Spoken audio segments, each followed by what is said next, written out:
Good morning students. आज की हमारी कविता है हम भी सीखें।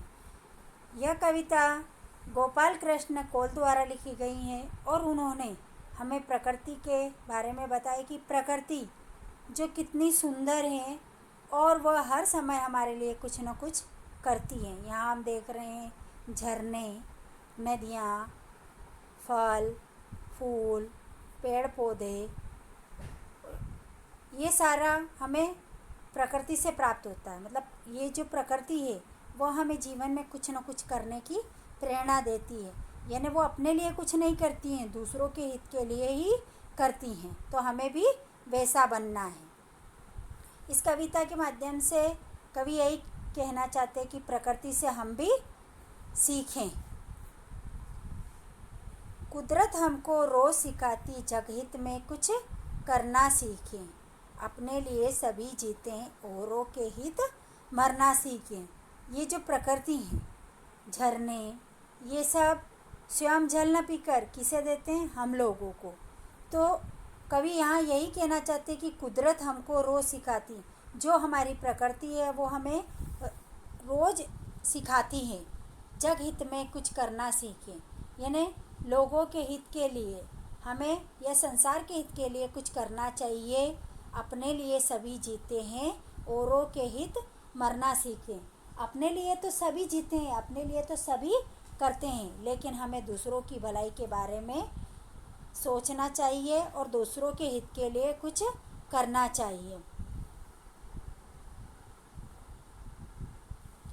सूरज हमें रोशनी देता, तारे शीतलता बरसाते, चांद बांटता अमृत सबको, बादल वर्षा जल दे जाते, जुगनू जो थोड़ा थोड़ा ही अंधकार हम हर ना सीखें। यहाँ पर हम देख रहे हैं, देखो किस प्रकार से सूर्य के प्रकाश से अंधकार समाप्त हो जाता है। तो कवि यही कहना चाहते हैं कि सभी इस प्रकृति में जो भी है वो दूसरों के हित के लिए कार्य करता है। तो हमें भी दूसरों के हित के लिए कार्य करना चाहिए।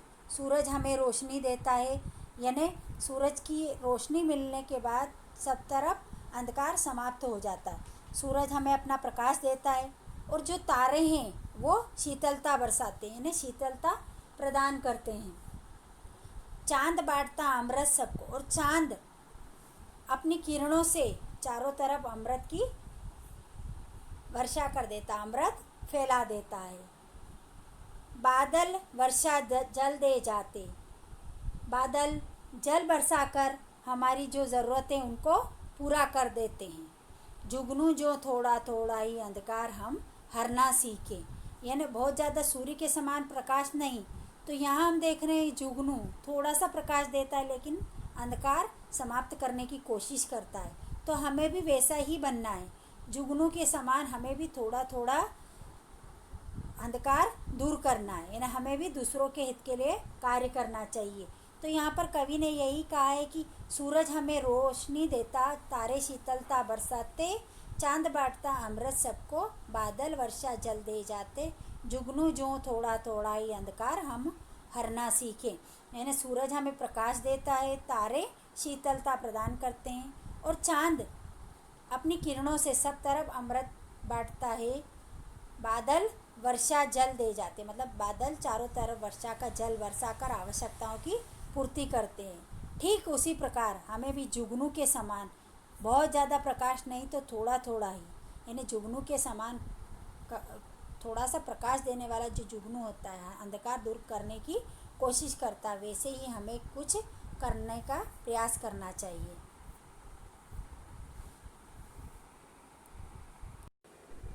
बिन अभिमान पेड़ देते हैं, बीज फूल फल ठंडी छाया, ये दधीची बनकर हर युग में न्योछावर कर देते काया, मौसम चाहे कैसा भी हो तरु की तरह निखरना सीखें। यानी बिन अभिमान, पेड़ों को कोई अभिमान नहीं होता। यहाँ पर हम देख रहे हैं फल लगे हैं, फूल लगे हैं, बीज लगे हैं, मतलब ये सभी किसके लिए होते हैं? हम लोगों के लिए। फल पेड़ नहीं खाता है, उसका उपयोग कौन करता है? हम। तो बिन अभिमान पेड़ देते हैं ना, बिना किसी अभिमान के, बिना किसी घमंड के पेड़ हमें बीज, फल, फूल व ठंडी छाया देते हैं। ये दधीची बनकर हर युग में न्योछावर कर देते काया। ये महर्षि दधीची की तरह अपना संपूर्ण जीवन परोपकार में लगा देते हैं। दधीची जिन्होंने राक्षस को मारने के लिए अपनी हड्डियों का दान देकर शस्त्र बनाने के लिए अपनी हड्डियां दान कर दी थी।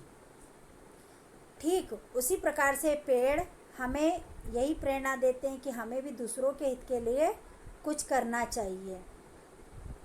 मौसम चाहे कैसा भी हो, यानी किसी भी प्रकार की स्थिति हो, कैसा भी समय हो, लेकिन तरु की तरह निखरना सीखें।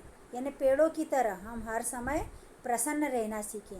पेड़ हमें हमेशा हरे भरे और खिले खिले से दिखते हैं, तो हम भी वैसा बनना सीखें।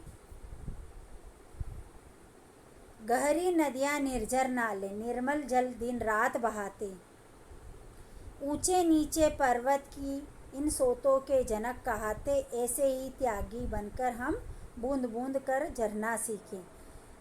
गहरी नदियाँ, जो नदियाँ होती हैं वो बहुत गहरी होती हैं और वो दिन रात जो मीठा जल है नदियों का वो बहाती रहती है।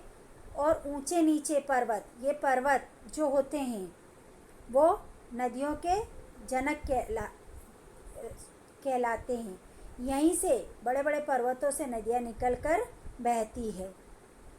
यानी नदियों का जो स्रोत है वो पहाड़ों से ही निकलता है। ऐसे ही त्यागी बनकर हम बूंद बूंद झरना सीखें। ये जो बूंदे हैं उसी की तरह हम भी त्याग करना सीखें। यानी बूंद बूंद थोड़ा थोड़ा जल बरसाती एक एक बूंद, लेकिन हम भी अपना जीवन ऐसा ही थोड़ा थोड़ा कुछ करना सीखें। सबका पालन करने वाली अन्न उगाती धरती प्यारी, उथल पुथल खुद ही सह लेती महकाती जीवन फुलवारी, जीवन देती प्राणवायु बन चारों ओर विचरना सीखें। यानी ये जो फसल है ये कहाँ पर है? धरती में। यानी धरती माँ सबका क्या करती है? पालन पोषण करती। सबका पालन करने वाली कौन है? धरती है। और उसके अंदर धरती में फसलें बोई जाती खेतों में, और जो अन्न उगता है उससे सबका पालन पोषण होता है। लेकिन उसके लिए धरती क्या कुछ नहीं सहन करती। अन्न उगाती धरती प्यारी, यानी अन्न उगाने से पहले उसे क्या क्या सहन करना पड़ता? उथल पुथल खुद ही सह लेती। यानी खेत को हाँकना जोतना किया जाता है तो मिट्टी ऊपर नीचे होती, ये सब कौन सहन करता है? धरती।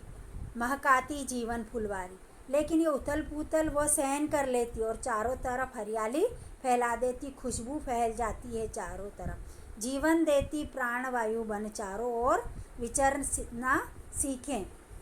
यानी चारों ओर स्वतंत्र रूप से घूमने फिरने और कुछ करने के लिए हमें धरती प्रेरणा देती है।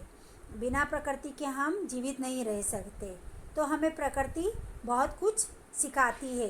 तो इन सब से हम थोड़ा थोड़ा कुछ जीवन में करना सीखें। इस कविता के माध्यम से कवि हमें यही सिखाना चाहते हैं कि प्रकृति ने हमें बहुत सारी वस्तुएं दी हैं और सुंदर सुंदर चीज़ें दी हैं। उनको देखकर उनसे हमें प्रेरणा लेकर जीवन में कुछ करना चाहिए, कुछ सीखना चाहिए। अपने लिए तो हम जीते ही हैं, लेकिन हमें दूसरों के हितों के लिए भी कुछ करना चाहिए।